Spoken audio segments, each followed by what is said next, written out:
sambahin po the Lord. Sa gabi po na ito, maraming salamat po sa pagdala niyo po sa amin dito upang kami magkatipon sa inyo pong salita. At masamba po namin kayo sa Espiritu at katotohanan. At Lord, akin pong una sa lahat, hinihingi po ng kapatawaran yung bawat pagkukulang, pagkakasala na gawa po namin. Linisin niyo po kami ng iyong banal na dugo at alisin niyo po yung anumang hadlang upang hindi po namin matanggap yung pagpapalang spiritual sa gabi po na ito. Lord, akin pong dinadalangin na i-bless niyo po yung bawat part po ng aming pong pananambahan tonight. Bless niyo po yung aming singing, bless niyo po yung aming song leader, bless niyo po yung mga awitan po na aming awitin po the Lord, bless niyo rin po yung aming mga instrument na orchestra, yung aming pianist. Bless niyo rin po the Lord yung magbibigay din po ng special item and those who will be reading the letters tonight. May you bless all of this part, the Lord, na gagampanan po this evening. At higit sa lahat po, the Lord, akin pong nilalapit po ang aming mga ngaral, patnubayan niyo po siya. At tulungan niyo po siya, Lord, na may pangaral lang yung salita ayon po sa iyong kalooban. At kami namang tagapakinig ay taimtim pong makinig at tanggapin po ang pagpapala po na inyo pong inihanda po sa amin sa gabi po na ito. Habang, the Lord, dinadalain ko rin po yung disciples class po downstairs sa panguna po ni Pastor Banghal. Pangunahan niyo po sila at patnubayan po the Lord. Bigyan niyo po siya ng wisdom at tulungan niyo rin po yung bawat student po doon, the Lord, na nakinig din po ng maayos upang, Lord, meron po silang maituro sa kanila rin pong pagdi-disciple din po sa mga bagong mga mananampalataya. Maraming salamat po sa lahat po ng pribilehiyo po na ito na pinagkakalob niyo po sa amin. Lord, akin pong dinadalangin din po sa inyo, lalapit din po yung aming pong prayer conference sa araw po ng bukas and on Friday po, the Lord. Ihanda po ang mga puso po namin at dumating po dito ng may kagalakan po, the Lord. Pinupuri ka po namin, pinapasalamatan sa pangalan ng aming Panginoong Jesucristo. Amen. Lord.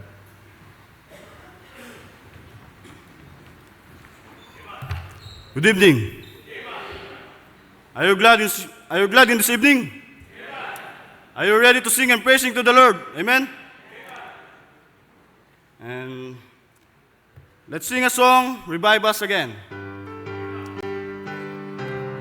In the first stanza now, sing.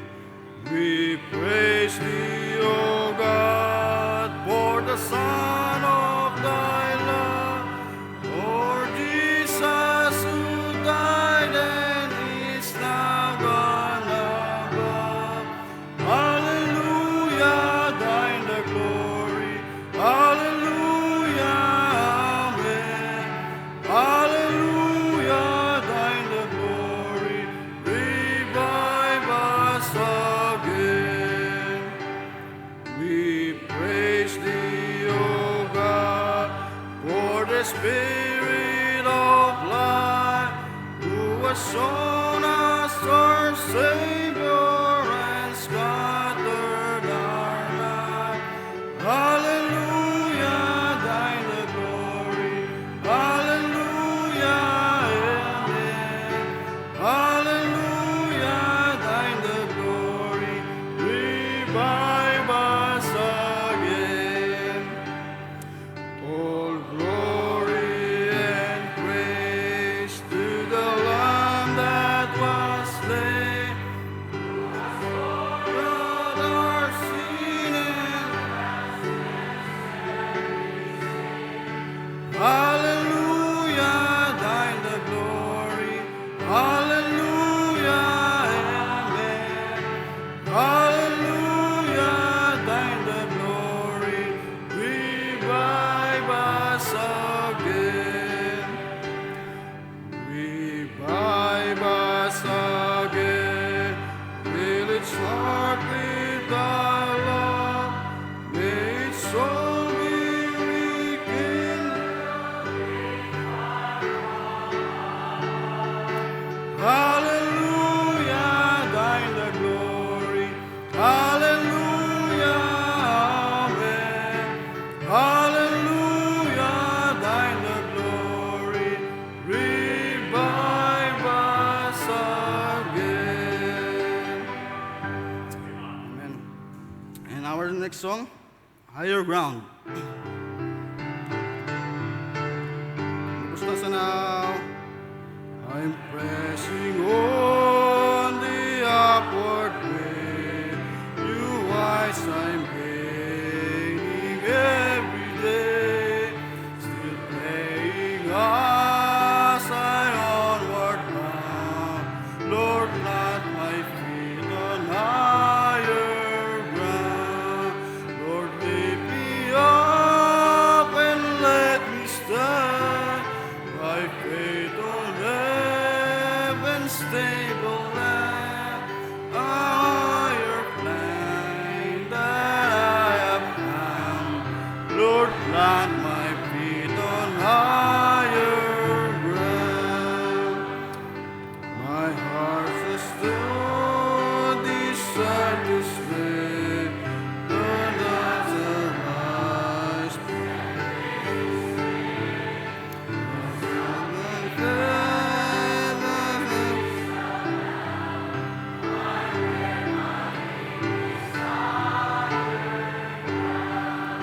Lord, lift me up and let me stand. My faith in heaven's stable land. A higher plan that I have found. Lord, plant my feet on higher ground. I want to live above the world. Though Satan's darts are nearer, for faith has brought the joyful sound, the song that sings on higher ground.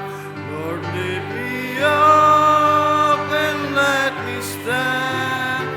My faith on heaven's stable land.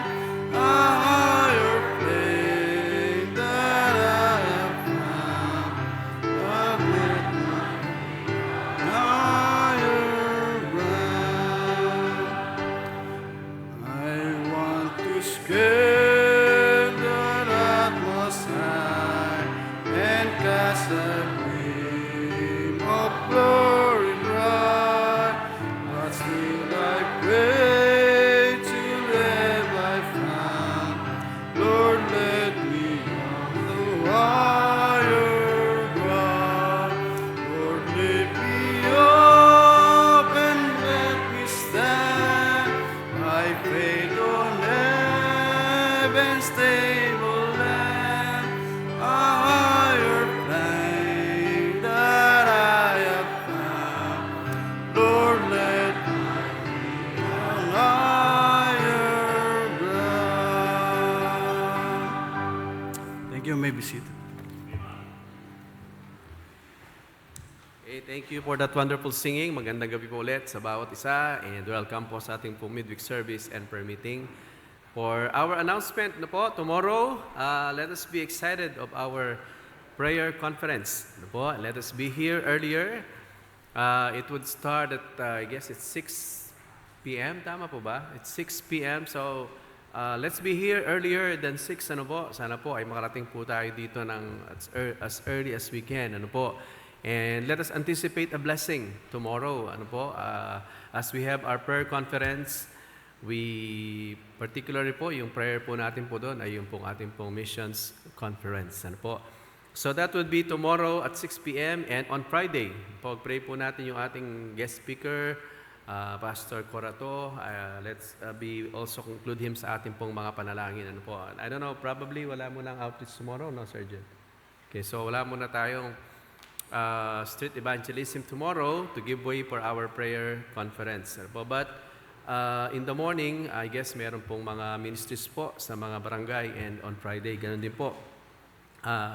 But Saturday po, I will be on our regular work day. Ano po? Yung po ating extension class, it begin at 7:30 in the morning and also po yung ating pong church outreach at 8:30 in the morning. And let's be here po. Ano po? Kung available po kayo, let's be here and let's be part of that outreach po natin. And also, yung pong ating pong, yung pong ating thesis depending. Ayun po, yung thesis defense. Ano po, that would be, yung team po natin is holding on the ancient landmark of the Bible doctrine. And that would be 21 and 22, Wednesday and Thursday. Ano, parang doon sa banner natin, parang mali yata. Ano po, pero ito po yun, that would be Wednesday and Thursday sa ating pong yung thesis defense po ng ating pong mga student. You are also welcome to come, ano po, and ma-witness po ninyo kung paano po mag-defend po ng thesis po ng ating pong mga students, ano po. And also, in the afternoon at 3 p.m., meron po tayong sa mga Sunday School teachers and workers, let us be here for our teachers and workers, Sunday School teachers, workers meeting, ano po. And in the afternoon naman, meron po tayong yung pong ating pong visitation at 4 p.m. and then choir practice naman at 6 p.m. Ano po? I guess this is our 61st World Missions Conference. Ayun. Task, Tears, and Triumph. Yan, that would be on... Sa atin ba yan? Okay. Parang hindi. Okay. Okay, so yun po yung team po natin for our missions conference, and that will be February 3 to 6. Parang hindi na ako parang okay. But anyway po, also po on Sunday, by the way po on Sunday, to our Sunday School teachers po, it's our promotion Sunday. Ano po? And i-ready na po natin yung mga student po natin mapopromote sa next class po na kanila po mga Sunday School classes. Ano po? And also po, in yung ating pong morning service at Sunday po, yung ating Sunday School, it begin at 9 o'clock in the morning. Followed with that po, yung ating service morning proper, ano po, that will be 10 o'clock in the morning. And then, sa ating pong mga practices, ano po, medyo tsaga-tsaga po muna tayo this whole month, ano po, ito pong every Sunday, we will have yung pong ating pong mga practices for our choir pieces sa ating pong missions conference. And so, let's be prepared on that. Ano po? Mag-almusal tayo ng marami para meron po tayong baon-baon. Ano po? And so, we can, anyway, that's only, I guess, parang mga 2 Sunday na lang. No? 3 Sunday pa ba? So, parang gano'n na lang. Konti na lang po. Ano po? And we will be finished with that. And also, in the evening po, in the afternoon, meron po tayong various fellowship. Kagaya po ng Focus, they have their luncheon fellowship. Tapos, yung pong ating pong mga Youth for Christ at 2:45 p.m. Ito po yung mga ages 13 to 18. Tapos, yung pong 19 to 24-year-old, yung pong Christ Ambassador, they also have at 3 p.m. Dito po sila sa dorm. And then also yung fellow young couples, ano po, they also gathered here at 3 p.m. Yun naman po mga young ones, downstairs naman po sila 3 p.m. also. And also, yung ating pong mga kabataan, yung ating mga juniors and mga juniors and toddlers po natin po, they have their King's Kids and Junior Club at 3:30 p.m. Ano po? And then, followed with that po, yung ating pong service in the evening, that would start at 5 p.m. For our evening worship service. So, I guess yun lamang po yung ating announcement. Meron ba tayong mga letter na babasahin tonight? Yan, sige. Hilingin ko po si Sir Ganya to pray for our our missionary letter senders po tonight. Thank you po. Good evening. Good evening, church. This letter came from the Manuel family from Bangladesh. And it reads, Dear Pastor and mission partners, greetings in the precious name of our Lord Jesus Christ. We thank God for the privilege of sharing this ministry update with you. Number 1, soul winning and discipleship. Our weekly soul winning and discipleship efforts continue by God's grace. We distribute gospel tracts to establish contacts and build relationships among the MS majority and tribal community, remembering the solemn work of the watchman in Ezekiel chapter 33. The work is often laborious and challenging, yet truly rewarding as God opens doors for the gospel and hearts respond to his word. Number 2, 4 souls saved. We praise the Lord that 4 individuals trusted Christ as their Savior after attending our services. Please continue to pray for their spiritual growth as we disciple them and help them mature in the faith.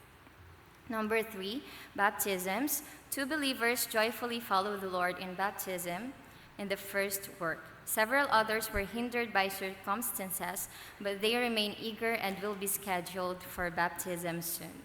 Number 4, attendance and guests.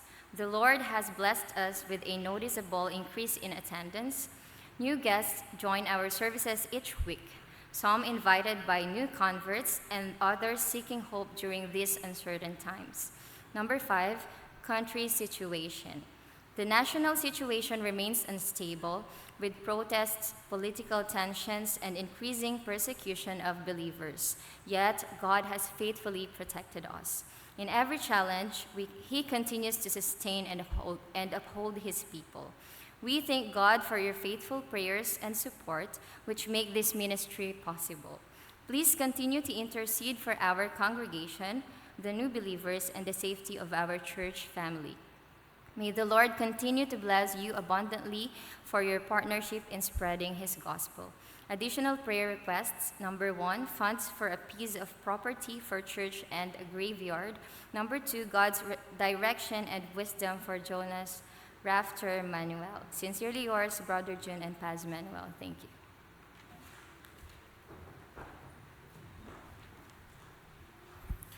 Good evening, church. This letter came from the Sinai family, our missionaries to the Thai and Burmese people. And it reads, Dear Pastor and church family, greetings from the mission field.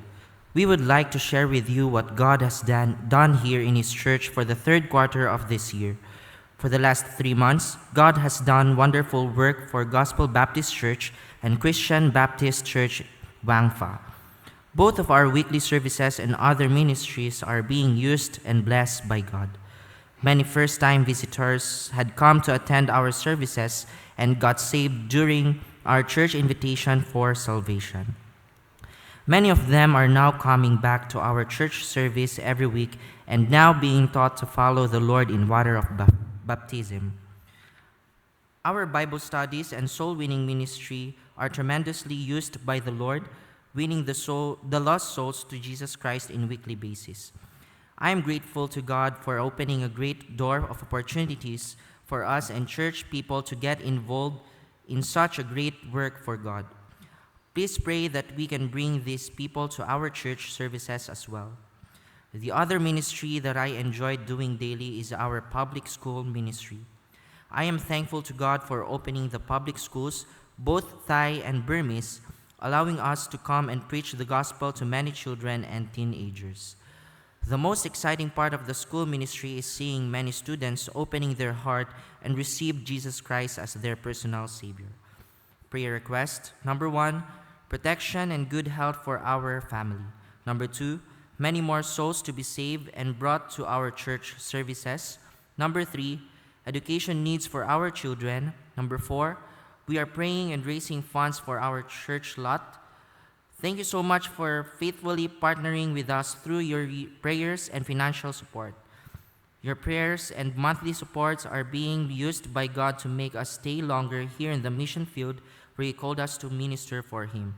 God bless you more. In Christ, Emmanuel, AV, TJ, and Gracie Joy Sinoy. Thank you.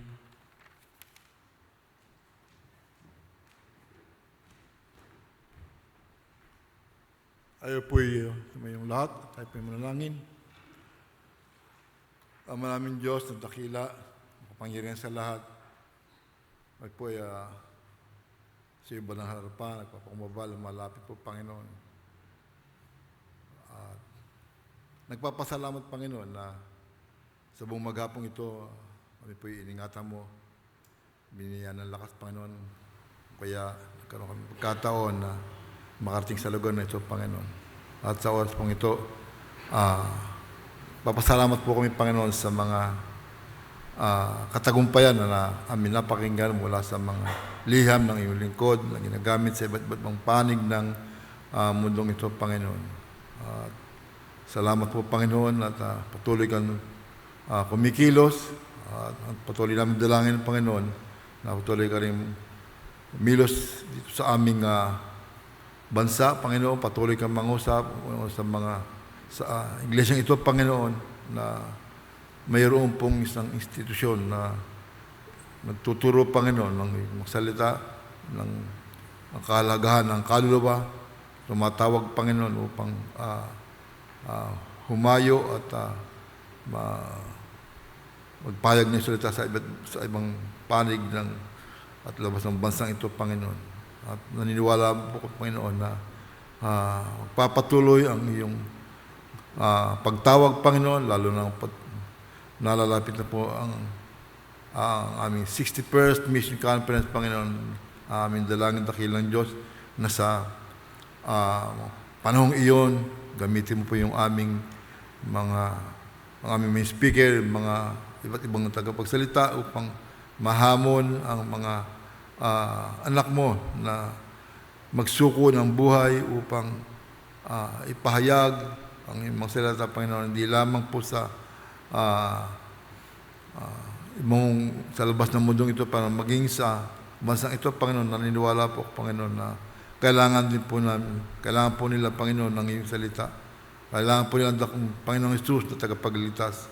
Kaya kumilos ka po at humipo ng mga puso, Panginoon, sa buong linggo ngayon. At salamat po, Panginoon, sa nakatagumpayan na aming napakinggan mula sa iyong lingkod. Bagamat may mga katagumpayan, alam po namin, Panginoon, na sa kabila nito, Panginoon, na meron po silang pangailangan, at ito po ang aming dinudulog sa iyo sa oras nito. Salamat po sa pamilyang Manuel, Panginoon, na binigay ang kailang buhay upang dali ng Ebanghelyo sa bansang kung saan, Panginoon, alam po namin na mahirap po para basta-basta ipahayag sa tapanan. Naniwala po nila ang bansang ito ay wala pong pagkilala sa Panginoon Kristo bilang Diyos, Panginoon. Iba ang pagkakilala nila, Panginoon. Kaya patuloy mong pangunahan ang lingkod si Missionary Manuel, kanyang pamilya. Nawa, O Diyos, tulungan mo siya na magpatuloy, patuloy na munin upang patuloy na ihayag ang salita, Panginoon. At salamat, Panginoon, mayroong tumanggap, mayroong mababautismohan. Salamat po, Panginoon, sa Banal Espiritu, na alam po namin na wala pong imposible sa inyo, Panginoon, upang magligtas ng kaluluwa, Panginoon. Kaya dalangin po namin na ikaw po ang patuloy na kumilos sa mga bagong kaluluwa na naliligtas, at nanawa, Panginoon, alaman po nila, Panginoon, ang mga katuroan na dapat po nila sundan, Panginoon. At patuloy namin dalangin na ikaw po ang tumulong sa kanilang mga pangailangan, tulad po ng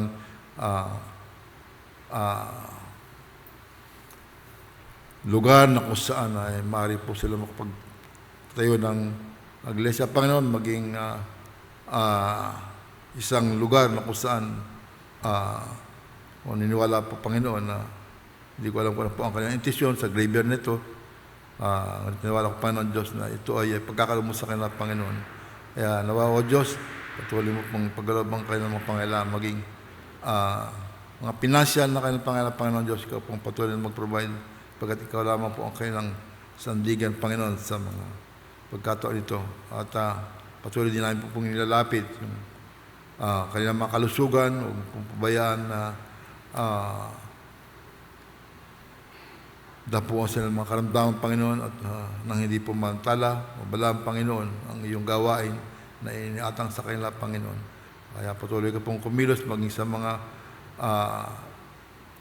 yung mga anak na naroon, patuloy mo hamunin na maging instrumento sila upang ang iyong salita ay maipahayag sa bansang iyong, Panginoon, at mas marami pa pong makakilala sa iyong bugtong na anak, Panginoon, na walang ibang daan na kaligtasan, Panginoon, kundi sa Kanya lamang, Panginoon. Kaya tatagubilin po namin sila, Panginoon, at maging sa Pinoy family, Panginoon. Salamat po sa kanilang katapatan. Salamat po sa patuloy na sa mabang panahon ay na sinuporta namin sila, Panginoon. Patuloy pa rin sila naglilingkod siya, Panginoon. Kaya patuloy namin dalangin na patuloy mong pangunahan, Panginoon, at patuloy kang kumilos at patuloy na gamitin sila upang marami pang kaluluwa, Panginoon, ang mailapit sa iyo, Panginoon. At ikaw pong patuloy na tumugon sa kanilang mga pangailangan, ang pag-aaral ng kanilang anak, Panginoon. Ikaw pong tumugon. Alam po namin na kailangan niluto ng mga bata, Panginoon. At patuloy na kumilos upang matugunan yung mga pangailangan nilang material, physical, financial, Panginoon, na idunudulog sa iyo, Panginoon. At ilalangin namin na ikaw pong siyang patuloy na mag-provide dito, Panginoon. Alam po namin na wala pong imposible sa iyo. Patuloy naming hiniling na yung hipuin ng kailang pisikal na katawan, patuloy na bigyan ng kalakasan, Panginoon. Patuloy na magamit pa para sa ikapupurit, ikatataas ng iyong pangalan sa bansang iyon, Panginoon. Maraming salamat po at niniwala po kami ng mga bagay na hinihiling ng iyong mga anak, Panginoon, ay kailanman hindi mo ipagkakait, Panginoon, pagkat ikaw po ang siyang kanilang pinagtitiwalaan. Patuloy namin dalangin, Panginoon, na patuloy ka rin kumilos sa iba pang mga misyonary, Panginoon, na yung tinugo, pinahayo nila sa ibang panig ng mundong ito, pagkat niniwala po kami, Panginoon Diyos, na ang iyong pagdating ay nalalapit na. Kaya maging sa yung mga anak na narito, Panginoon, patuloy mong hamunin ang bawat sa pusahan, Panginoon, na patuloy na maging matapat, patuloy na maglingkod sa iyo. At sapagkat naniniwala po kami, Panginoon, na walang bagay na gagawin namin para sa iyo, Panginoon, ang hindi mo mawawala ng kabuluhan, Panginoon, sapagkat ikaw ang Diyos na nagre-reward, Panginoon, ng mga matapat na naglilingkod sa iyo, Panginoon. Kaya sa gabing ito, alawa, O Diyos, patuloy ka pong abutin, Panginoon, umabot sa amin mga pangailangan, Panginoon. Ikaw po nakakaalam ng pangangailangan ng bawat sa pusahan, Panginoon. Ano man ito, hindi lingid sa iyo. Kaya dudulo namin sa iyo. At gamitin mo po, Panginoon, ang lingkod, tatayo sa likod ng pulpito ito upang pahayagin salita. Ikaw po magpuspos sa kanya ng Banal Espiritu, Panginoon. Hayaan mo siyang magpasakop sa Banal Espiritu sa pangunguna, Panginoon, upang sa ang iyong salita ay maihag ng may katipangan at patuloy na ikaw maitaas. Maraming salamat po. Gamitin mo po ang maging awitan namin, pag-awitan. Ikaw po ang siyang patuloy na maitaas, mapuri. Maraming salamat po sa iyong kabutihan sa amin. Salamat po sa iyong katapatan at patuloy na nawa.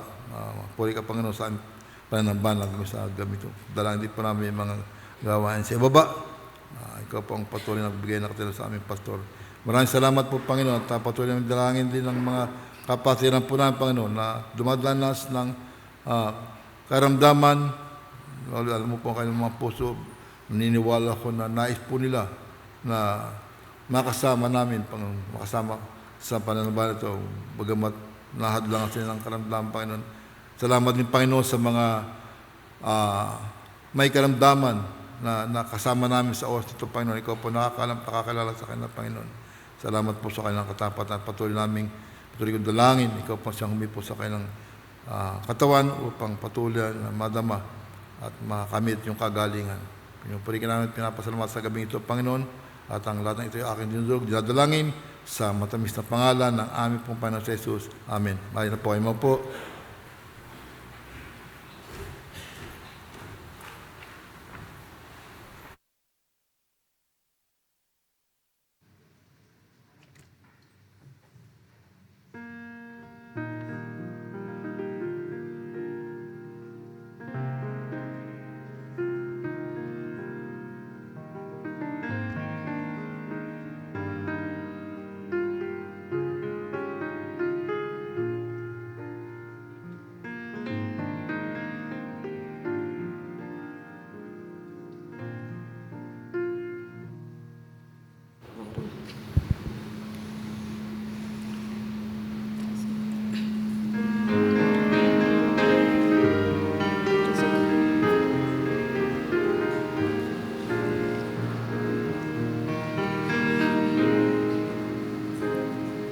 When storms of life are raging When I look around me, I see the crashing billows, and I am afraid. But when I look at Jesus and cry for Him for mercy, His outstretched hands reminds me He's the master of the waves. When He is my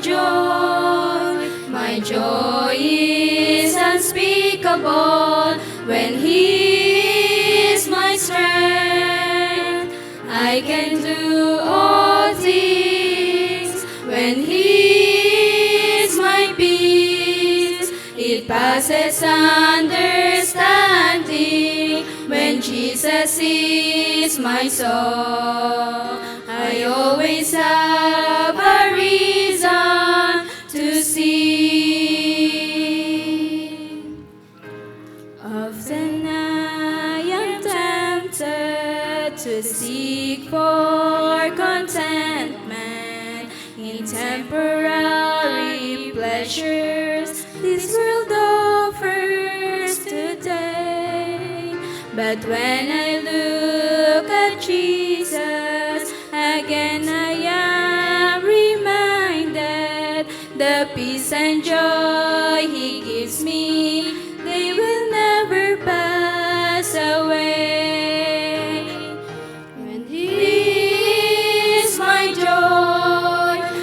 joy is unspeakable. When He is my strength, I can do all things. When He is my peace, it passes understanding. When Jesus is my song, I always have a reason to sing. Friends may fail and trials come, circumstances change. Jesus is the only one who is always the same. When He is my joy is unspeakable. When He is my strength, I can do all things. When He is my peace, it passes understanding. When Jesus is my song, I always have a reason to sing. When Jesus is my song, I always have a reason to sing. He is the reason I sing.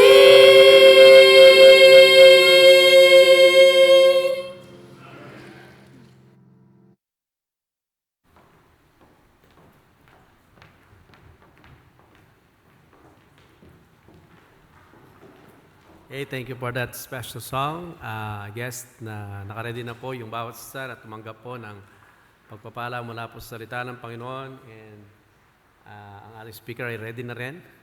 Tuwain ko na po Sir Jed para i-deliver po sa atin po yung mensahe po ng salita ng Panginoon.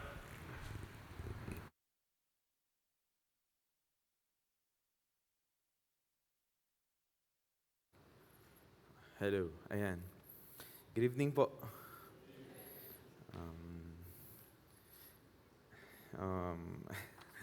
Hopefully po, ready po tayo. And it's a new year. New set na naman kami ng mga schedules. Hopefully, we are always excited to hear message from God's Word. Ang ganda po ng song. And sana hindi lang siya isa po sa mga lagi kong pinapaalala sa sarili ko. And even palagi nasasabi ni Pastor Banghal, sana pag kumakanta tayo, we don't just sing, but we sing with understanding. And if really Si Jesus Christ yung reason ng pagkanta natin, ano po, napakadami pong pwede mangyari. Dahil pong kagandahan, joy, yung peace, no, that passes all understanding. So, this evening po, let's open our Bibles in Romans chapter 14. Romans chapter 14 will be dealing with the subject or the title, Not of Faith. Not of Faith. Romans chapter 14 po. Let's read the whole chapter. Though we'll be tackling it all the way po. Pero basahin po natin siya. Babasahin naman din po natin siya as we continue later on. But, dyan na po ba kayo? Let's read it all together. Verse 1 po. Ready? Begin. Him that is weak in the faith receive ye, but not the doubtful disputations. For one believeth that he may eat all things, another who is weak eateth herbs. Let not him that eateth despise him that eateth not, and let not him that which eateth not judge him that eateth. For God hath received him. Who art thou that judgest another man's servant? To his own master he standeth or falleth. Yea, he shall be holden up, for God is able to make him stand. One man esteemeth one day above another, another esteemeth every day alike. Let every man be fully persuaded in his own mind. He that regardeth the day, regardeth it unto the Lord. And he that regardeth not the day, to the Lord he doth not regard it. He that eateth, eateth to the Lord, for he giveth God thanks. And he that eateth not, to the Lord he eateth not, and giveth God thanks. For none of us liveth to himself, and no man dieth to himself. For whether we live unto the Lord, and whether we die unto the Lord. Whether we live therefore or die, we are the Lord's. For to this end Christ both died and rose and revived, that he might be Lord both of the dead and the living. But why dost thou judge thy brother? Or why dost thou set up not thy brother? Stand before the judgment seat of Christ.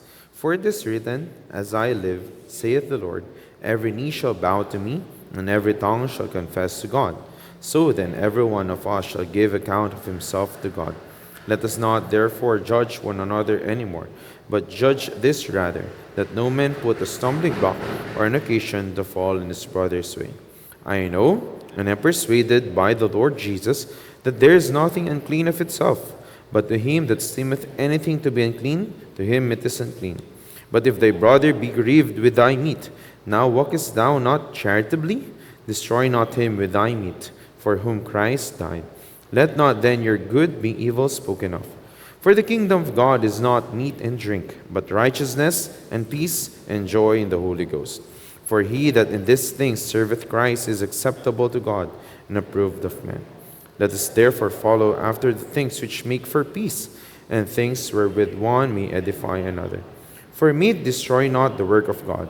All things indeed are pure, but it is evil for that man who eateth with offense.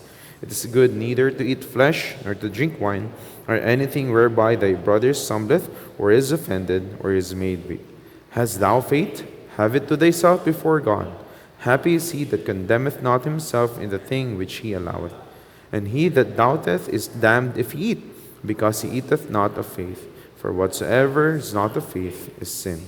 Basahin ko po ulit yung last part. For whatsoever is not of faith is sin. So let's pray po muna. Dear Heavenly Father, we are asking you once again to move in our midst. Help us, Lord, as we study your word, that we would receive a challenge and a blessing and something that we could apply in our daily lives, oh Lord. Salamat po that you are constantly moving and talking and guiding us, oh Lord. Sana hindi po kayo magsawa na humingi ng gabay, magtiwala po patuloy sa inyo. May you move in our midst. Open niyo po yung mga puso po namin para po makatanggap po kami ng pagpapala galing po sa inyo. In Jesus' name I pray. Amen.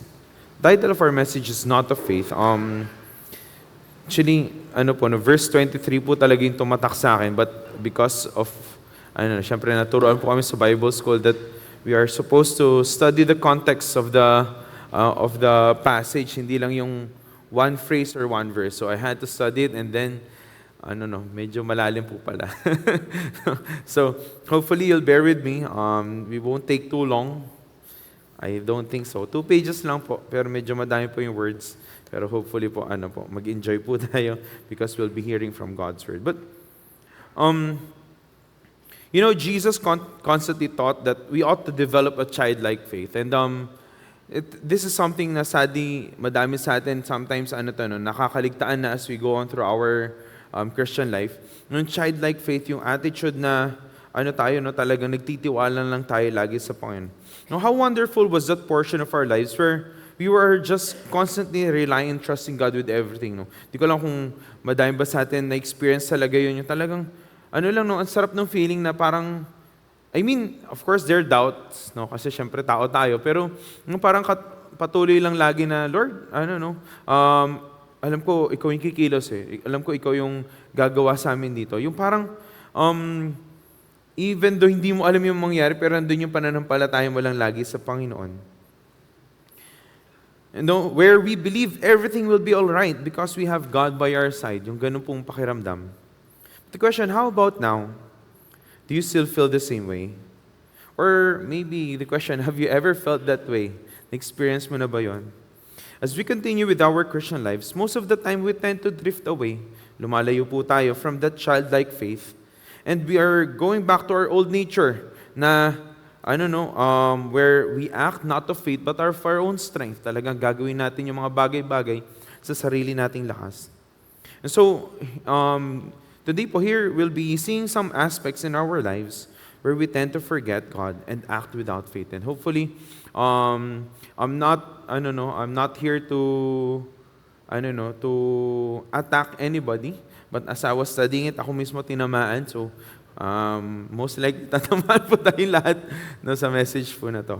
But for our first point po, para po mabilis din tayo, we only have 3 points. Wala po itong sub-points, pero madami po talaga kasi we'll be dealing verse by verse para tayo mag-Sunday school po tayo ng konti. But for first point, basahin po muna natin verse 1. Verse 14, balik tayo. Him that is weak in the faith, receive ye, but not a doubtful disputations. For one believeth that he may eat all things, another who is weak eateth herbs. Let not him that eateth despise him that eateth not, and let not him which eateth not judge him that eateth, for God hath received him. For first point, sometimes we act not of faith because of what we're doing.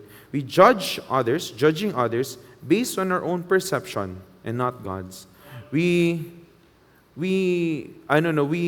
look at other people based on what we think rather than kung ano yung sinabi po ng Bible.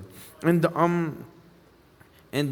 honestly, it's not just you, kahit ako po, if we're not going to be careful, pwede po natin i-judge yung other people by our own standards. Na ginajudge natin sila. So anong sa tingin nating tama? And which is, maybe tama naman yung kinatatayuan mo, but so we use our own standards para i-compare yung ibang tao. And as I was growing on my Christian life, yes, sometimes I still see myself like that, so that's why kailangan kong sabayin yung sarili ko, kailangan kong pagsabihan, no? But before, lalo na parang lagi lahat na nakikita mo, di ba ganito yung natutunan natin ganito? We judge them by ano yung kaalam mo. But we need to judge people. Katulad meron po tayong daanan po natin yung judge righteous judgment. Kailangan po natin pag nag-judge po tayo, hindi po by our own wisdom, by our own perception, but by God's. No, kaya po sabi niya po, in verse 1, sabi niya, him that is weak in the faith, receive ye. No, we are to accept others without judgment on his opinions. Ano po ito, yung doubtful dispositions. May mga bagay po sa Bible, and actually, meron po akong disclaimer dito mamaya. Meron po tayong konting disclaimer. But there are things in the Bible that wala po siyang diniretsyong nilagay ng Bible na bawal or specifically siya nireject ng Panginoon. Of course, that's why there's wisdom. Meron po tayong wisdom na nagagaling sa Panginoon para mabigyan tayo ng tamang decision in every situation. But there are things, just like sa sports. Hindi naman diniretso yung sports sa Bible na bawal to, bawal yan. But of course, there's discretion. Ewan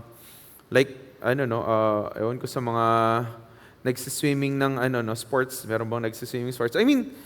There's nothing wrong with swimming, no? Pero kung lalaban ka ng sports na swimming, alam mo naman natin yung pananamit doon. Diba? It's not going to be very modest. So, meron po tayong wisdom na nagagaling sa Panginoon. But, here we are taught that him that is weak in the faith, receive ye. We are supposed to accept others without judgment on his opinions.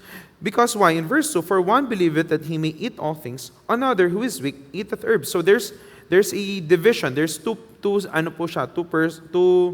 sides. Meron tayong strong Christians, those who understand Christian liberty. And mamaya hayaan natin yung idea ng Christian liberty. But when we're in Christ, we have that freedom. Actually, kaya nga po pag naririnig natin, nasasabi na, but sa church ang daming bawal. In reality, wala pong bawal.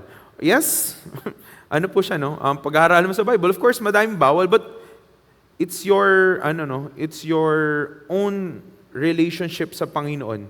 No? Hindi, kung we're going to act according to the do's and don'ts, alam niyo po, mapapagod po tayo.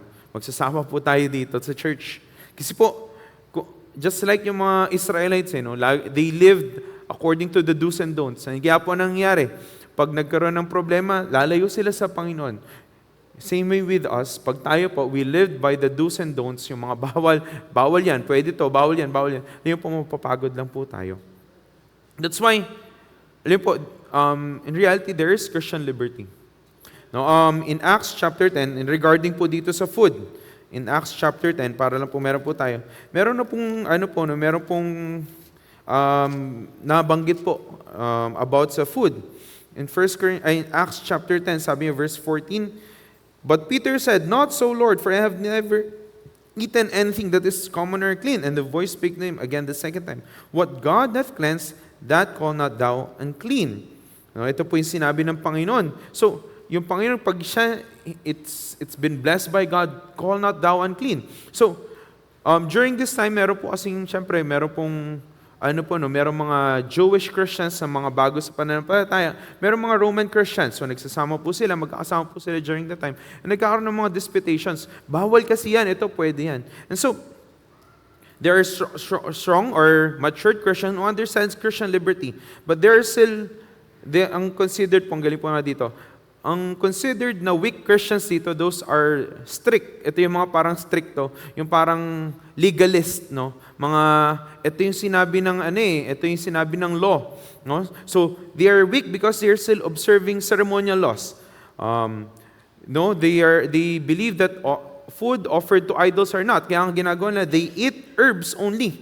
Kasi, and that's good. I mean, there's nothing wrong. Kaya habi ko bang inaaral ko siya, very thin line ng konti. So, I need to be very careful in how I project this one. But, kasi, itong mga bagong Christian, itong mga weak Christians, they eat herbs because they're not sure baka yung meat na yon was offered to idols. So, they are being very careful, and that's good. Tama naman po yun, di ba? Noon na maging very careful tayo. So, meron tayong mga strong Christians na ito yung mga alam na nila okay? So meron tayong Christian liberty, what God called clean, thou canst not call unclean. No? Yes. Be careful kung ano yan, no? Kung it's food offered to idols, wag mo kainin. Pero kaya yung iba gagawin, hindi na nila tinatanong yan, no, para hindi sila maka-offend. No? So but etong mga weak na to, no, sabi nga, maybe they're weak because they are babe in Christ, bago pa lang sila sa pananampalataya, or they were deceased by legalism. Nasanay sila na legalistic na yung natuturo sa nila. Ito yung mga do's and don'ts. Or they lack sound doctrine. No, they were brought up in church pero mali yung doctrine natutunan nila. And that's why we are not to judge yung kaya nga meron tayong independence of church, no? Hindi po tayo nagko-control ng other churches. Ang concern natin in church natin. So si Pastor Banghal, yes, katulad meron siya mga nababanggit na meron mga pastors na iba yung kinatatayuan. No? But hindi niya pwedeng kontrolin sila. Hindi niya sila ginagalaw, hindi niya sila pinagsasabayang mali kayo. Yes, makikita natin yung difference of standpoint. But walang authority si Pastor Banghal na pagsabihan sila. Because we are independent of each other. Kaya si Pastor Banghal, ang concern niya tayo. Because this is the church. This is our church. No? So, but meron po mga ganun. Meron mga lumaki sa maling doktrina. No? yes, maybe they were saved, pero yung doctrines na kinalaki nila, merong mga pagkakamali. Or maybe they lack exercise. These are the reasons. That's why they're weak. No, they are living in legalism. No, talagang ito yung namumuhay na lang sila sa do's and don'ts. Or they are babe in Christ, they lack sound doctrine, or they lack exercise. Meaning, naturuan naman sila, and ito feeling ko madami sa atin. Naturuan naman tayo ng tama, but we didn't apply it. No? And so, that's why these people did exhortation and encouragement. So these are the two different aspects. So, in verse 3, let not him that eateth despise him that eateth not, and let not him which eateth not judge him that eateth. Strong are not to despise or disregard those who are weak. Ikaw na naintindihan mo yung Christian liberty, hindi mo pwedeng sabihin, ay hindi, hayaan mo sila, hindi kasi nila naintindihan yan eh. Hayaan mo, magmamature din yan. No? So you're thinking na you're better than someone. But ikaw na mas nakakaintindi, sabi nga ng Bible, him that, that is weak in the faith, receive ye, ikaw na mas malakas. Pag ikaw na mas naiintindihan mo yung Christian liberty mo, mas ikaw yung umintindi. Ang galing nga po nito, hindi po siyang idea is, hayaan mo sila, pabayaan mo sila. Because the idea is, lahat tayo mag-grow. No? When you're growing, you want others to grow with you. So, hindi po yung attitude na, pabayaan mo, hayaan mo siya, wala akong pakialam sa kanya. No? Ito po yung nagiging attitude raw po ng mga strong. No? They disregard those who are weak. At ito naman, yung mga weak, at hindi naman po, as we've said, hindi po sila weak talaga, kundi, some have known, but mali po yung doktrina. So this week, they think that they are better than others. Kaya nga sabi niya, him and let not him which eateth not. Di ba ito po yung mga kumakain raw ng herbs. Sabi, judge him that eateth. So they are thinking, I'm better than him. Kasi ako, tignan mo, sinusunod ko to, sila hindi. So, in Paul's mind, sabi, the weak brother is the stricter one. It wasn't that they were weaker in their Christian life because of what they ate or didn't eat, but they were weaker because of their legalistic attitudes and lack of love toward others. No, they are more concerned about yung legalism, which is kaya nga po. Sabi ko, gusto kong madaliin yung disclaimer ko ng konti. But let's continue first po. So verse 4, who art thou that judgest another man's servant? To his own master he standeth or falleth. Yea, he shall be holden up, for God is able to make him stand. You know, bakit hindi tayo dapat nagdi-despise or nagja-judge ng other? No? Kung ikaw yung strong ka, why are you not supposed to despise the other? Or kung ikaw weak ka, why are you not to judge another? Because, sabi nga po dito, sino ka ba? Sabi nga, who art thou that judges another? No, we are not the master. We are all under God's authority. We will fall or stand, and we will be judged by our master. Alam niyo po, at the end, mamaya madadaanan po ulit natin, at the end, hindi po kasi tayo yung judge. Hindi pa rin po tayo, kahit gaano mo kaalam yung Bible, at the end, hindi pa rin ikaw yung Diyos. We're all under God's authority. He will be the ultimate judge, whether you will fall or be holden up. Kaya nga po in John chapter 7, verse 24, sabi niya po dito, but ito po yung, as I was reading this, kahit po lahat ng mga nabasa ko mga commentaries, sabi niya, it doesn't mean na, ito po yung sinasabi niya, thou shalt not judge another, hindi na po tayo magiging concerned sa bawat isa. In John chapter 7, verse 24, buksan ko lang po ito, tapos explain po natin ng kaunti. Sabi niya po dito, judge not according to the appearance.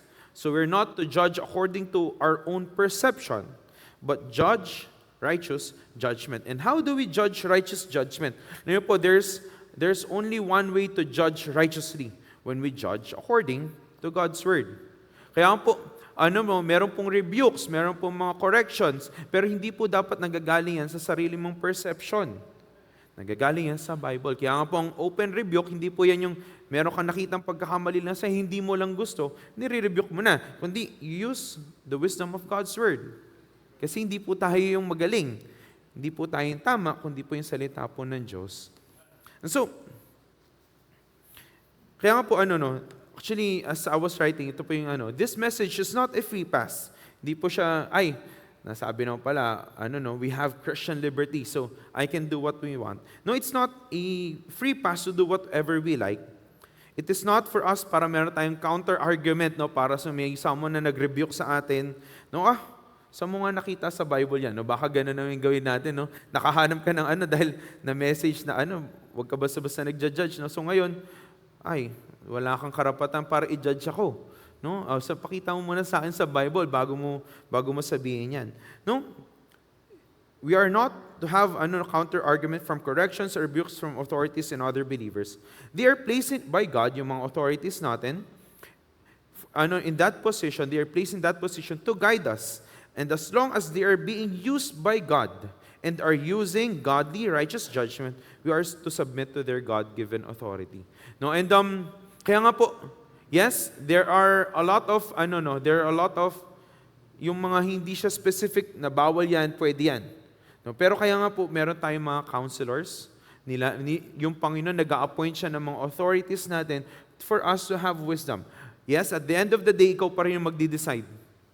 Yun po ba yun? Ikaw pa rin po magdi-decide yan eh. Kahit anong sabihin ni Pastor Banghal ng Sunday school teacher mo, at the end of the day, ikaw pa rin po magdi-decide.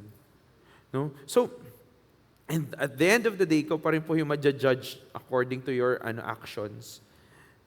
But kaya nga po kailangan pa rin natin ng wisdom. And as we're going to continue, makikita po na bakit kailangan natin ng wisdom in our decisions. No? And so, let's continue po ulit. Sabi niya sa verse 5, one man esteemeth one day above another, another esteemeth every day alike. Let every man be fully persuaded in his own mind. He that regardeth the day, regardeth it unto the Lord. And he that regardeth not the day to the Lord, he doth not regard it. He that eateth, eateth to the Lord, for he giveth God thanks. And he that eateth not to the Lord, he eateth not, and giveth God thanks. Again, we're going to go back to the strong Christian who understand Christian liberty. Dito po, about sa yung days po na to, merong mga, syempre, yung iba, lumaki nga sila sa legalistic nature. So, they still believe in the Passover, in the feasts, no, yung mga tabernacles, and that they are very special days, which is in the tradition, in the culture of the Jewish people, talagang mahalaga po yung mga yon, no? Very special occasions yung mga yon. But they believe na merong mas special na araw, tas yung iba parang hindi sila normal na araw lang yan. So, meron naman that he believes every day is special. No, kaya nga nakakatuwa. Lagi po napapaalala sa atin before that every Sunday is a special day. No, hindi po yan, wala pong mas special na araw dyan. No? Yes, like the missions conference. No? Yes, nagkakaroon tayo ng mga parang, mga activities, mga ginagawa natin. But still, every Sunday should be special. Kaya nga po, when we're going to the church, talagang binibigay po natin yung best natin. Hindi, magiging maaga ako kasi, Family Sunday, magpapapicture kasi kami. No, hindi po requirement na maging maaga lang po during those times. No, or magmi-missions conference kami, kaya kailangan prepared yung puso ko. Every Sunday, we need to make it special for the Lord. Wala pong mas special na Sunday than the other days. No? So yun po, hopefully that's clear. So, but in this situation, dito po sa Romans po, ito po yung nangyayari. Merong mga Christians that they believe merong mas special na araw, merong mga Christians na naniniwala sa lahat ng araw special. So, we go back to the strong Christian who understands Christian liberty and does not regard any day as more special than any other. The weak Christian still practices their traditions, like the feasts, and believes those days special than other days. Of course, as Christians, as we've said, that Sunday is a special day for us, but every Sunday is special. Hindi po siya, wala po much special than the other. So, pero ito po yung dividing line. The dividing line between those two. Alam niyo po kung sabi niya po dyan, babasahin ko po. He that regardeth day, regardeth it unto the Lord. And he that regardeth not the day, to the Lord he doth not regard it. Alam niyo po yung dividing line between the two. No, that we each should be convinced. Alam niyo po, katulad ng time na yun, no, wala po siyang sinabing mali ka, tama ka during this time. Pero sabi niya, kaya pong ganda nung sinabi niya, ito po yung isang mga, sabi doon sa binasa ko, isang mga principles na kailangan nating tayuan. Let every man be fully persuaded in his own mind. Yun po, we have the Holy Ghost para po siya yung maggagabay sa atin. Ang conviction, convince po kasi yung ginamit word dyan. Conviction comes from God. Hindi po siya pwedeng conviction by our own desires lang eh. No, kaya nga po kailangan mo ng guidance, ng wisdom ng Panginoon para magkaroon ka ng conviction. So, sabi niya, let everyone be convinced. Meaning, alam mo na ito yung direction ng Panginoon sa'yo. Kung yung direction ng Panginoon sa'yo, merong mga special days, katulad no, na, yung mga feast, no, pwede yung binibigay mo talaga sa Panginoon, then so be it. Wala pong mali doon. Kung ikaw feeling mo, wala nang ganyan, okay na lahat, so be it. Okay lang po parehas yun, sinasabi niya dito. But what's the dividing line? Kailangan, ikaw mismo fully convinced ka sa sinasabi mo. Kaya po, yung which is sa dulo, mamaya bubukon sa atin, we ought to do things by faith. Dapat by faith siya, hindi siya, ito kasi yung sinabi niya. Ito kasi natutunan ko. And so, alam niyo po, even as someone who grew up in church, I myself had come to a point that I need to understand, bakit ko ginagawa yung mga bagay-bagay dito sa church? No, just like attending church. No, alam nyo, kasi ako, syempre, lumaki ako na hindi ako pwede mag-absent sa church. No? Mapapagalitan ako, mapapalo ako eh. No? Kailangan mayroon akong magandang reason para hindi ka makapag-attend ng church. But, if you're still living that way, especially sa mga lumaki ng church katulad ko, yun po, hindi nyo ma-enjoy yung relationship nyo sa Panginoon. Kasi, dapat darating ka sa point na ikaw mismo naiintindihan mo, you are fully convinced of what you're doing. Kasi kung hindi, kaya po madami, lumalayo sila. Kasi they're not convinced eh. Hindi nila alam yung kinatatayuan po nila. But, you know po, ito po yung dividing line between them, ito po. Ito yung pinakagitna po nila. Sabi niya yung word na unto the Lord. He that regardeth the day. Sabi niya, ikaw na you are making days, merong mga special days para sa iyo, or maybe katulad na merong mga ikaw hindi ka kumakain ng mga ibang bagay. No, kasi conviction mo 'yon, no. Hindi ka kumakain ng pork, maybe no. Hindi naman tayo Muslim, pero maybe that's your conviction. Walang problema po doon. But the point is, are you doing it for the Lord?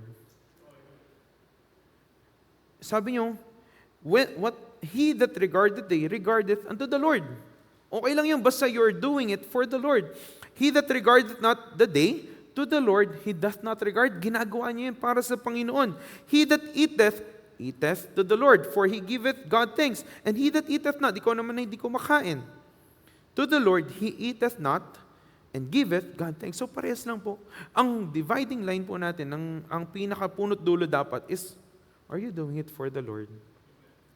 Kasi po, we are not to judge others based on our own perceptions. Kung ano kasi nakita nating tama, kundi ano po yung sinasabi ng Panginoon.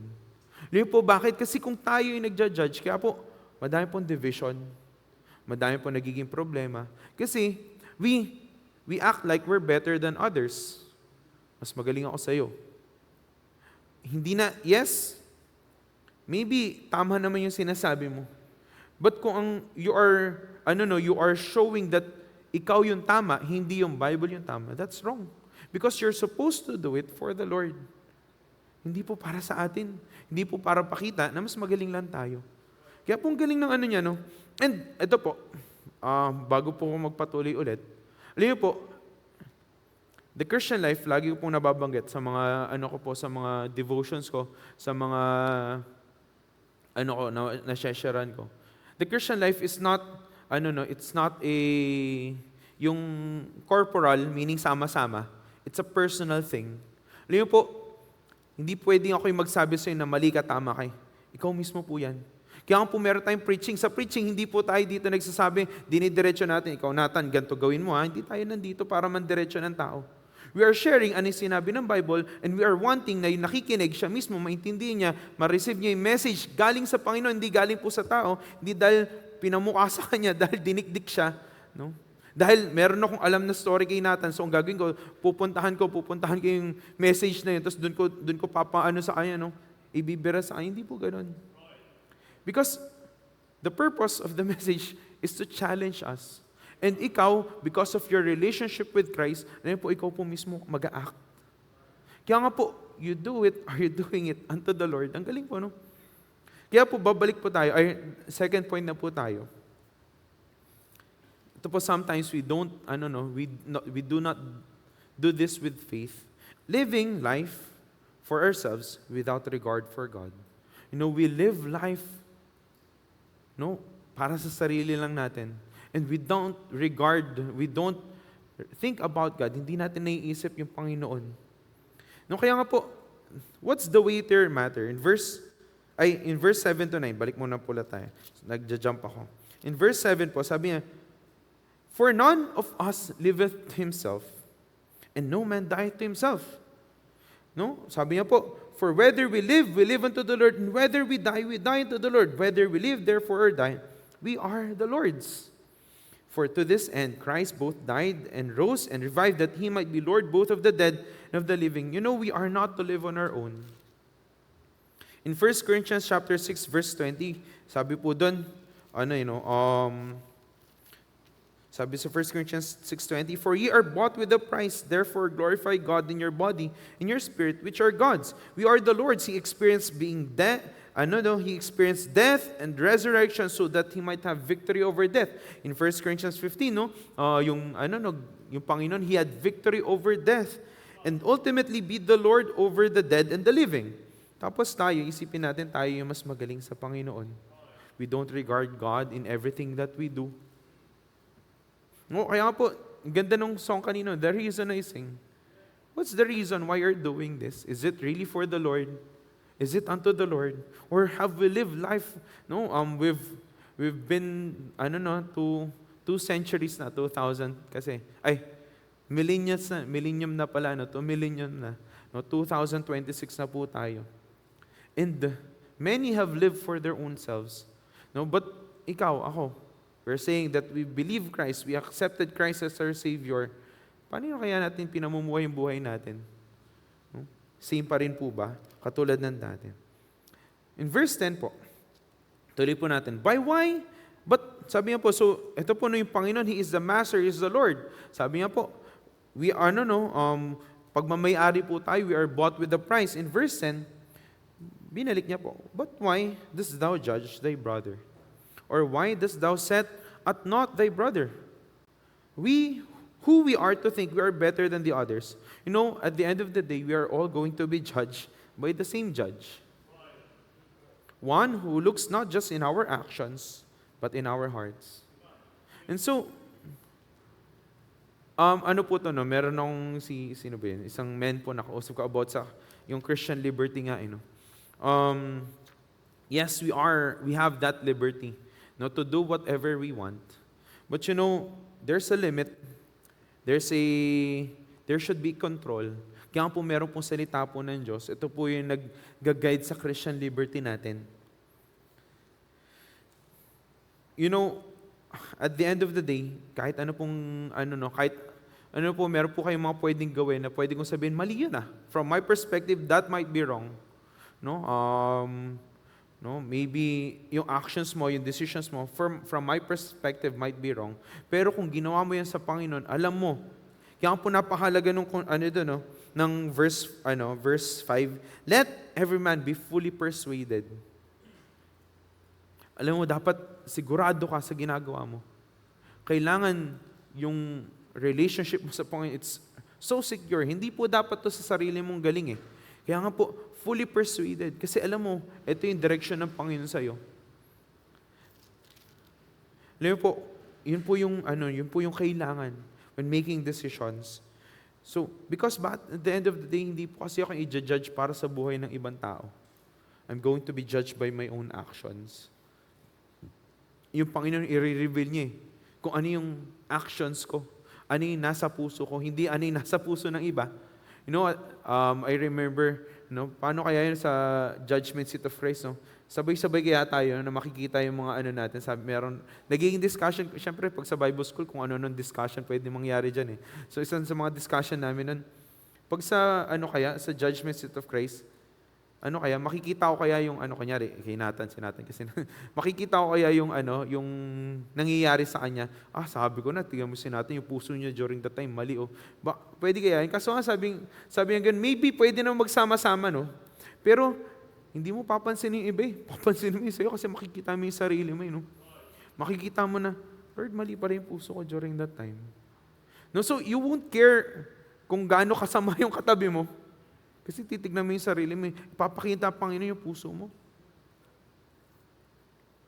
No, we are going to be judged. Kaya nga, we have, no, ito yung sa mga the judgment seat of Christ. Sabi verse 11, "For it is written, as I live, saith the Lord, every knee shall bow to him, and every tongue shall confess to God. So then every one of us shall give account of himself to God." The Christian life is a personal relationship with God. At the end of this life, you are the one who's going to be judged with whatever you did in this life, whether it be good or bad. So rather than judge others, alam niyo po yung conclusion, let us judge ourselves.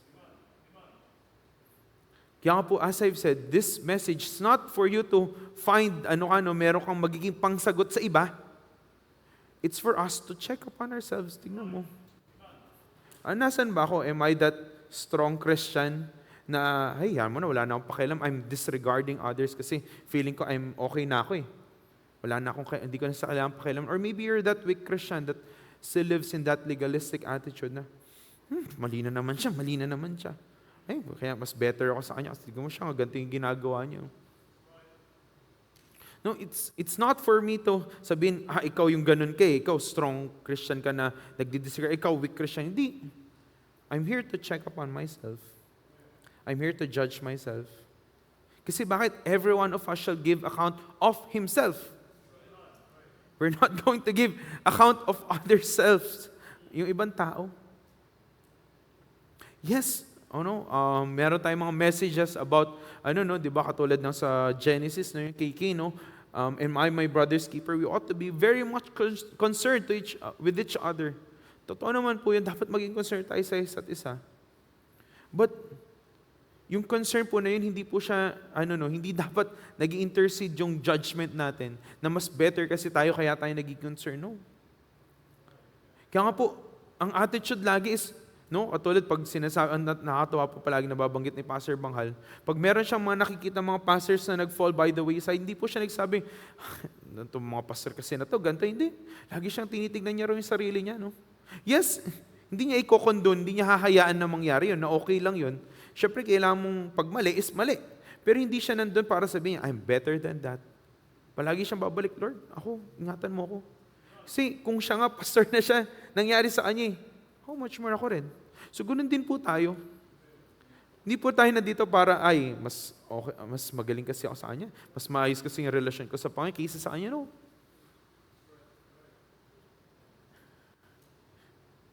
Ang Christian life, it's a personal thing.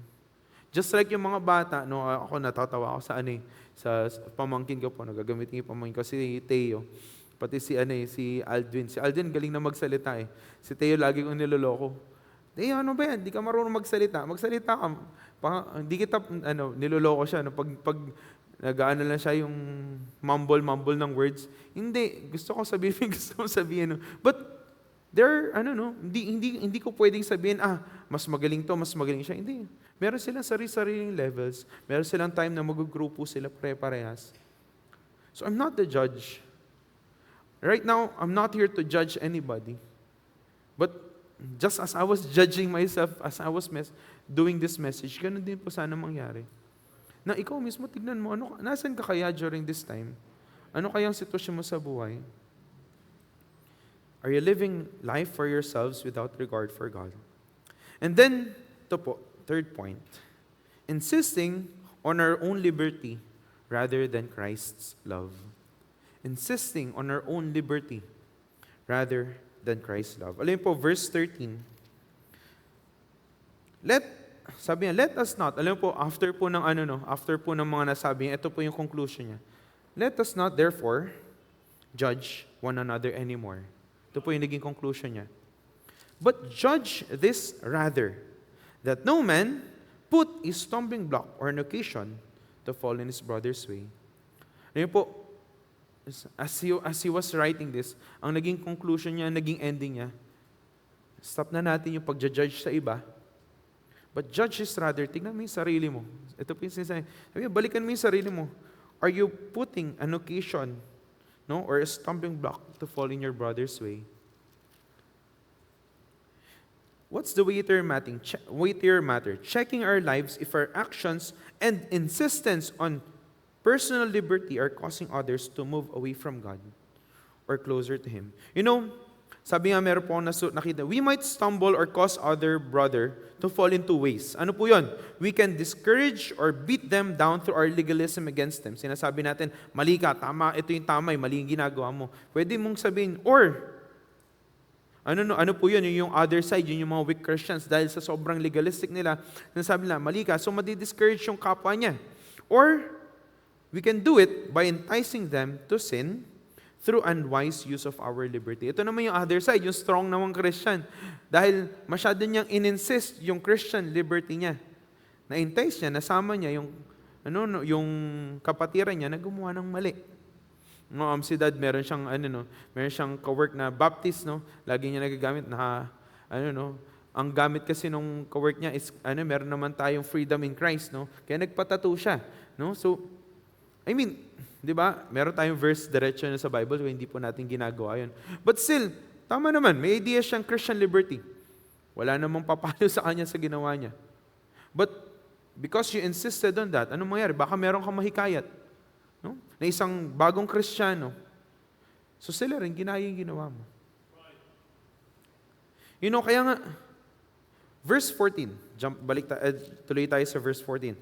I know and am persuaded by the Lord Jesus, that there is nothing unclean of itself, but to him that esteemeth anything to be clean, to him it is unclean. Alam niyo po, there's the need for knowledge, understanding.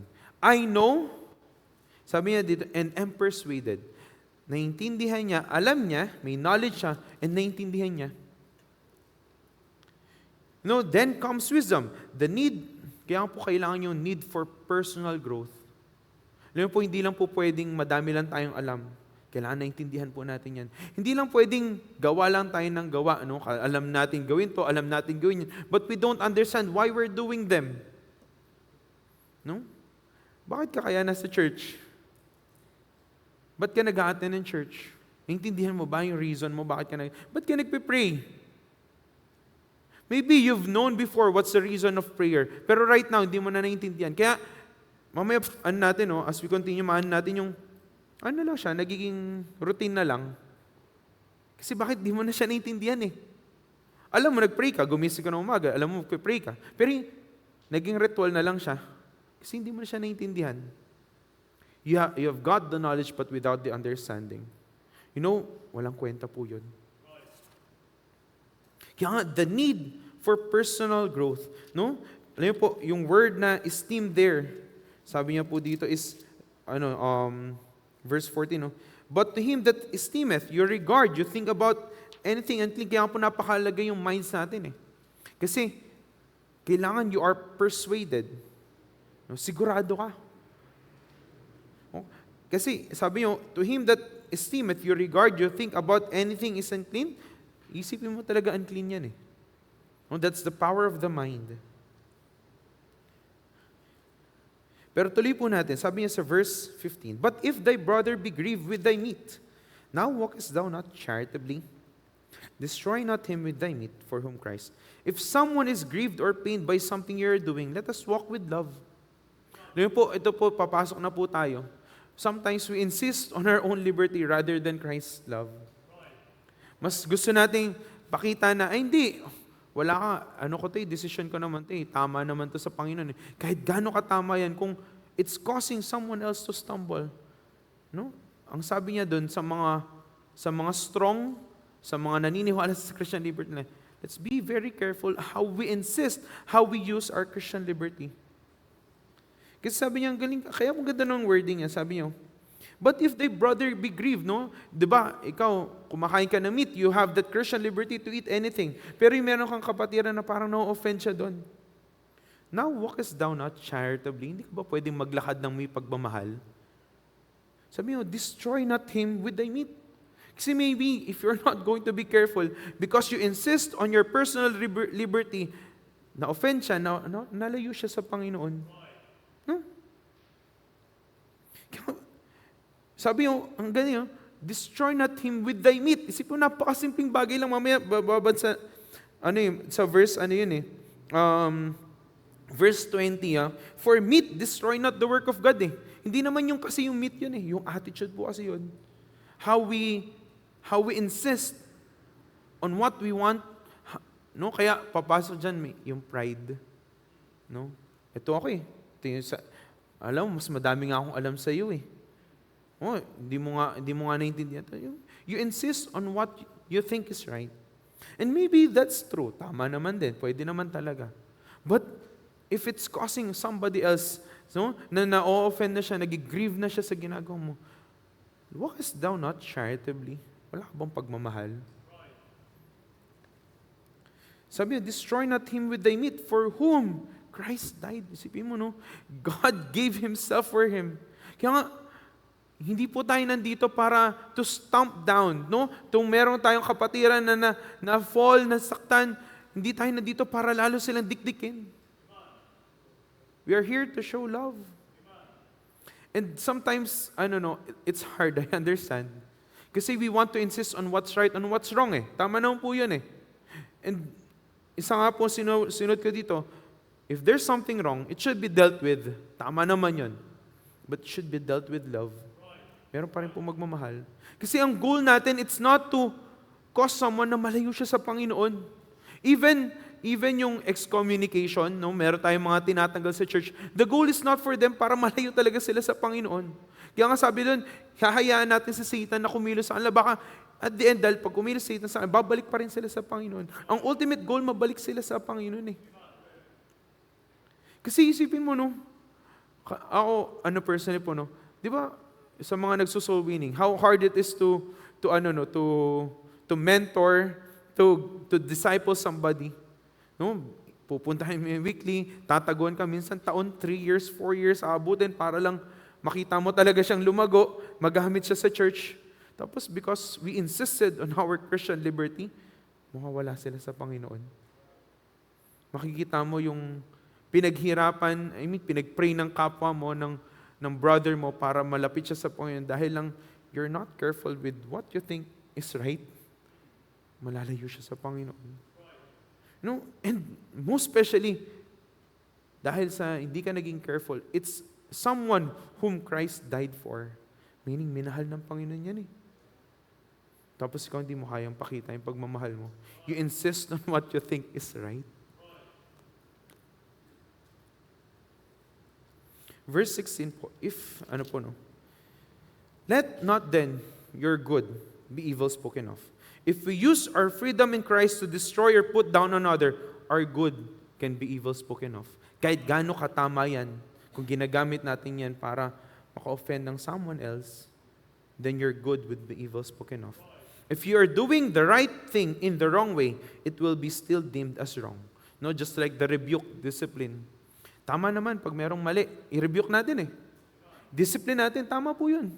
Wala pong mali doon. But when you're doing it out of your own insistence on liberty, of your perception, sarili mong pagkakaintindi, walang wisdom na nagagaling sa Panginoon, then you're not doing it out of love.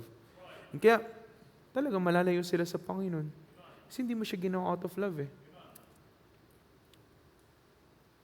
You know, in verse 17, for the kingdom of God is not meat and drink, but righteousness and peace and joy in the Holy Ghost. Relationship with Christ, being saved, is not mere enjoyment or having the freedom to do what we want. It is righteousness, it is peace, it is joy in the Holy Ghost. Ano yung righteousness? It is our relationship with God. No? Because of God's righteousness, maayos yung relasyon natin sa Panginoon. And because maayos yung relasyon natin sa Panginoon, there's peace. Ano yun? Relationship with others.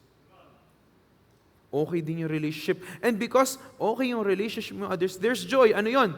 It's your personal relationship. Merong nakikitang joy sa buhay mo. You know, and in the midst of it, dapat nakikita yung Holy Ghost, nakikita yung Panginoon na siya yung nagiging sentro. Kaya nga, the kingdom of God is not just for the meat, no? Hindi mo insist yung gusto mo lang.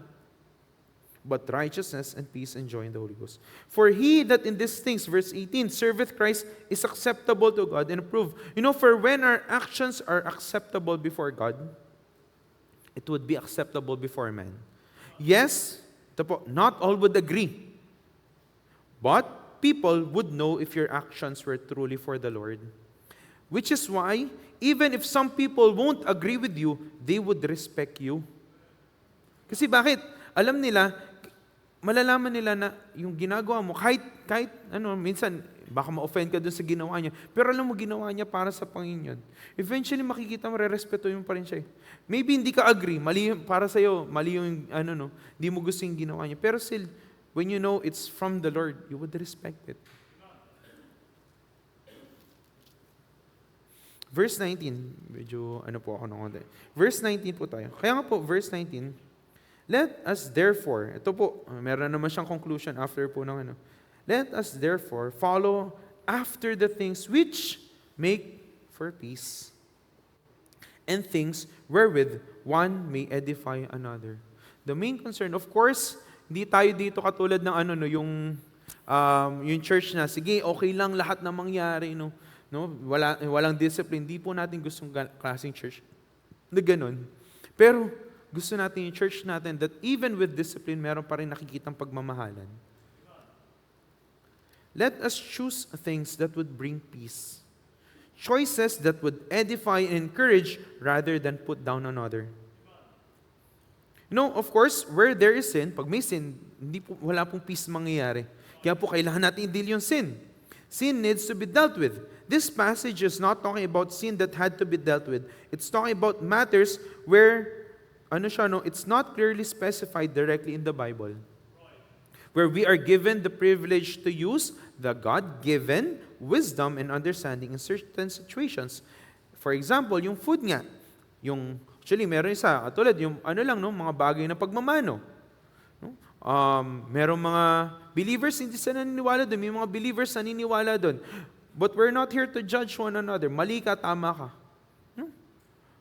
To whom are you doing it? Are you doing it for the Lord? May mga gantong bagay. Hindi naman po isusulat pa ng Bible yan. Okay.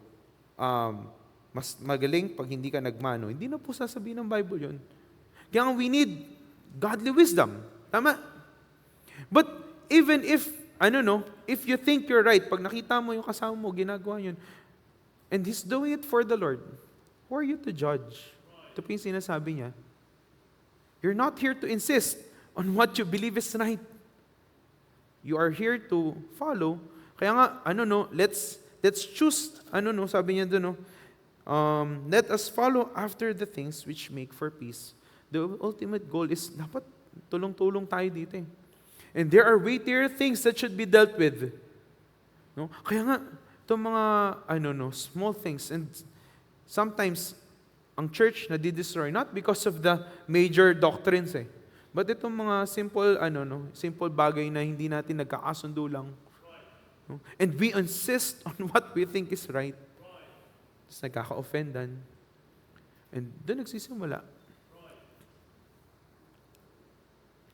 In verse 20 to 21, patapos na po tayo. For meat destroy not the work of God. All things indeed are pure, but it is evil for that man who eateth with offense. Sabi niya, it is good neither to eat flesh nor to drink wine nor anything whereby their brother stumbleth or is offended or is made weak. Eating meat will not destroy the body. Rather, what is evil is knowing that it will cause somebody to stumble and still goes through with it. Ito po yung, hindi po kasi naman masama kumain ng meat during this time. Yung context kasi sa meat. Wala na yata. Hello? Okay po ba? Okay, so, hindi naman po masama dito yung pagkain ng meat. But, the problem is, alam mo na may someone, merong kakapatiran na na-offend siya dahil doon. Maganda lang ba ako? Nag-ano siya. Okay naman. Okay lang. Okay, so, alam mo merong kakapatiran ma-offend siya pag kinain mo yung certain food na to. And then, ang gagawin mo, ipipilit mo pa rin. Ito po yung sinasabi niya, it is good neither to eat flesh, nor to drink wine, nor anything whereby thy brother stumbleth, or is offended, or is made weak. Kasi bakit? Ang concern natin yung pagmamahalan, hindi po yung liberty natin. We need to insist on Christ's love. So verse 22, hast thou faith?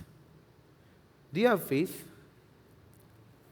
Have it to thyself before God. Happy is he that condemneth not himself in the thing which he alloweth. Do you have faith? Is your faith growing? No? Have it between you and God. It shouldn't be a bragging right. Hindi po dapat, alam mo ba, ganito yung pananampalataya. That's good. Alam mo, ang sarap po makarinig ng mga someone na talaga naramdaman nila yung, yung pagkilos ng Panginoon sa buhay. Kaya may mga testimony tayo. But it shouldn't be a bragging right. Alam mo ba, ganito ako, no? Alam mo ba, yung Panginoon, ganito yung ginawa niya sa akin. Sa'yo, may ginawa na ba siya? You're not here to, to brag about your relationship with Christ. As I grow older, I realize not everybody has the same speed and level of growth. But the goal is that we should be growing. Just like nagamit ko kanina doon sa na po namin, yung sa pamangkin ko nga. Hindi naman po kasi ito unahan. Yes, kaya nga po, it's a personal relationship. Ikaw po magja-judge sa sarili mo kung meron kang growth or ano na ba dapat yung level ng growth mo sa Christian life mo. Ikaw po nakakaalam yan eh. Some may take quite some time, but that's fine as long as they are going. At the end of the day, he will be judged by his own growth. Blessed or happy is the man who doesn't cause himself to be evil spoken of because of the things wherein he uses his Christian liberty. Alam mo, mas masaya raw po tayo pag yung church natin concerned tayo sa isa't isa. Hindi yung concerned tayo sa natin, sa personal liberty natin. Kasi, katulad po ng isang sinabi nga doon, no man is an island. Hindi naman po tayo mag-isa lang po sa church. Hindi po ikaw yung kailangan i-please sa church. Ang kailangan malugod yung Panginoon eh. So kung yung Christ's love, yung pagmamahal ng Panginoon hindi na nakikita sa buhay natin, then maybe you need to step down mo ng konti yung Christian liberty na pinapakita mo. We would be happier if we are considerate of the usage of our freedom in Christ. In verse 23, sabi niya po dito, and if he that doubteth is damned if he eat, because he eateth not of faith, for whatsoever is not of faith is sin. And lagi po ito nababanggit nga even ni Pastor Banghal, pati ni Pastor Janon, when in doubt, don't. Alam po, kaya nga po, balik natin dun sa verse 5. Sabi niya, let every man be fully persuaded in his own mind. In that decision that you are making, in that direction you are making, are you fully persuaded na yung direction ng Panginoon sa'yo? Before making a decision, when in doubt, kung hindi ka sigurado kung tama o mali yan, then wag mo na lang gawin. Kasi bakit po? Ito lang yung last point. Meron pa pala akong last point. Whatsoever is not of faith is sin. Gusto lang po siyang i-reiterate. This would be our conclusion too. This is the ultimate test. Faith is essential to the Christian life. Faith should be second nature to us. And we all have faith. The question, how much does your faith in God impact your life? Kasi lahat tayo may faith eh. Para ikaw maligtas ka, kailangan mo ng pananampalataya eh. So the question, how much of that faith impacted your life? The lesson was talking about something simple as eating meat. Napakasimple na pinag-usapan natin. It's just meat. Which is, sa atin, it seems irrelevant. No? Parang hindi masyadong affected tayo sa meat na yan. Halos lahat, kinakain natin eh. No, Hebrews 11 says, faith is needed to please God. No, but without faith, it's impossible to please Him. So, if we want to be approved by God, faith is needed. So the question, how much of our lives have been done by faith? Or, ito nga po, have we been living in a fantasy? Thinking we are doing great as Christians, but when we look back, much of our actions haven't really been done by faith, rather by our own choices. Meron po akong dito. Sabi niyo, we all know spiritual fantasy to some degree. How often have we mistaken mere thoughts about prayer for praying? Minsan, pinag-iisipan natin, magpe-pray tayo, akala natin nagpe-pray na tayo. Mere remorse over sin for repentance. Akala natin pag nalungkot tayo sa isang kasalanan, nag-repent na tayo. Mere well wishes toward the neighbor. Nagkaroon tayo ng concern sa utak natin, akala natin that's love. Mere hearing the word, narinig natin yung salita ng Diyos, and we are challenged. Akala natin, ginawa na natin. And we lie to ourselves. Mere imagining, ni-imagine natin yung sarili natin ginagawa, and we thought we are obedient already.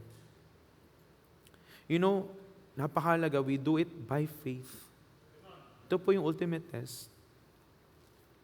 And why is this happening? Because, a lot of our Christian life, hindi natin na-experience talaga yung Panginoon. Maybe because we never do it by faith. Maybe kaya hindi natin nakikita yung enjoyment natin, hindi natin nakikita yung growth natin sa buhay natin. Maybe what we are doing right now is just religious duties and not because of our relationship with God.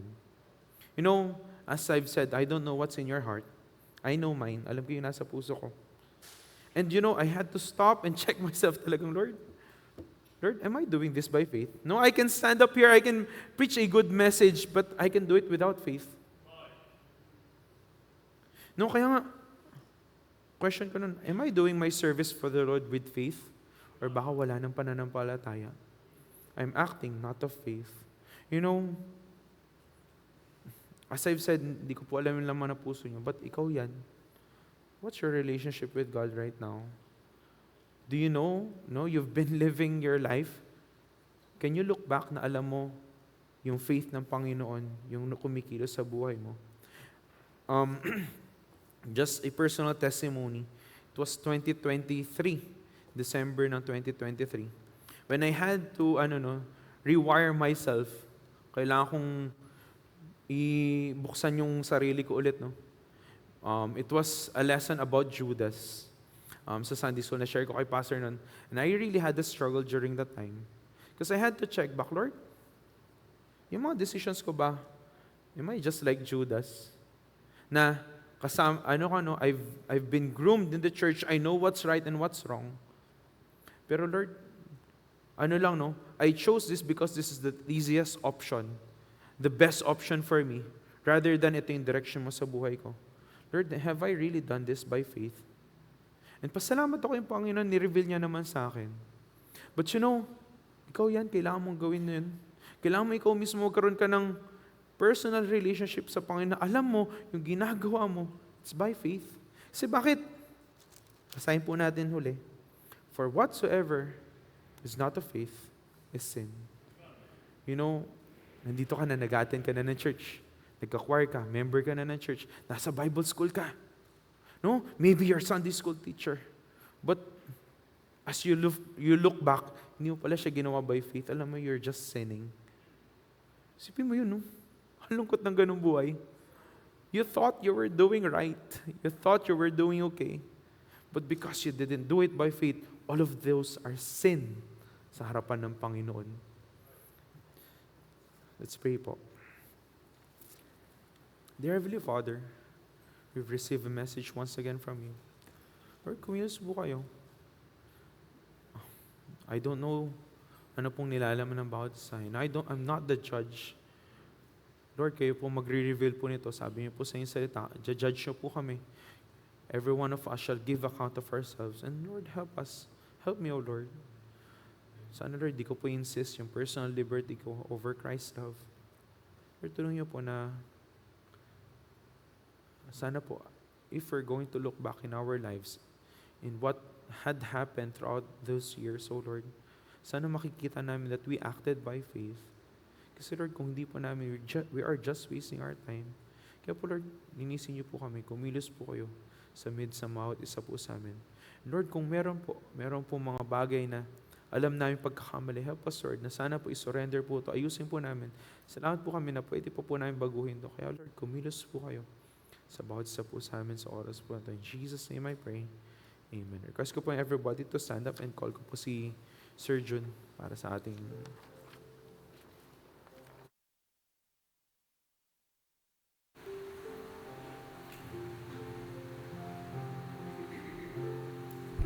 Okay, let's have our invitation tonight. Ano po? The altar is open. Ano man po yung pangusap ng Panginoon sa iyo by this time. How about your faith? How about yung mga gawain na ginagawa mo sa Panginoon? How about the decisions that you do? Are they all based on faith? Are they all based on what the Lord wants us to do? O ito ay mga personal lamang nating kagustuhan? Well, as we have heard from the portion of Scripture in Romans chapter number 10, it is not yung sa ating sariling kagustuhan lamang. In fact, yung correction with other people just because that is your own understanding, it's not God's understanding, ay nagiging baliwala po. We judge righteously. We judge rightly, and we have the Word of God as our basis in doing so. And tonight, as our song leader sings po, the altar is open for invitations. Just come po, just come, just come.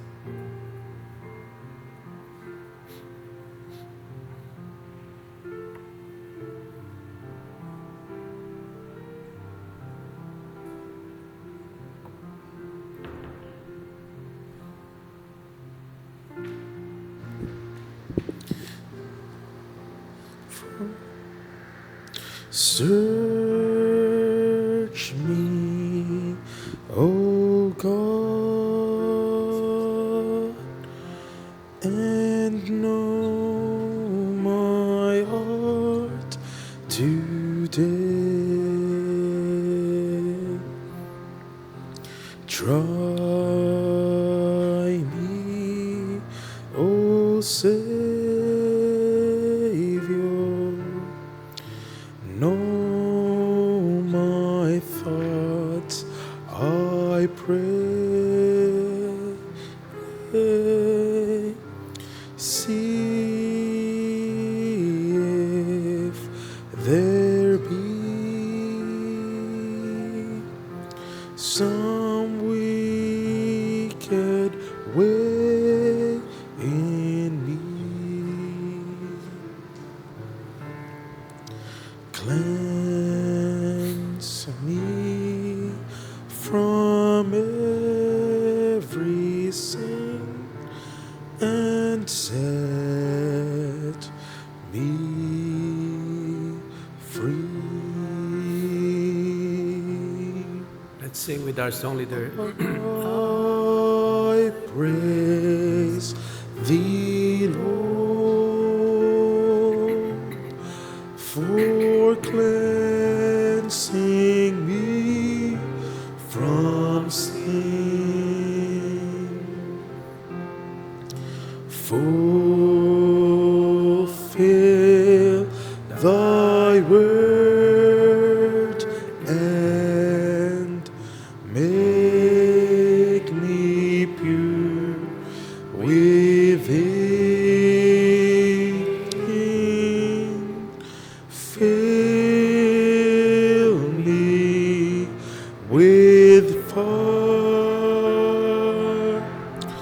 where once I burned with shame. Grant my desire to magnify thy name. Okay, thank you so much for your attentiveness. And praise the Lord for the message that we have heard tonight. Po, it's really a blessing. May I ask yung pong mga ushers to take their places, and we'll be receiving our offering tonight. May I ask one of our Bible student, Mapnel, Brother Mapnel, can you pray for our offering?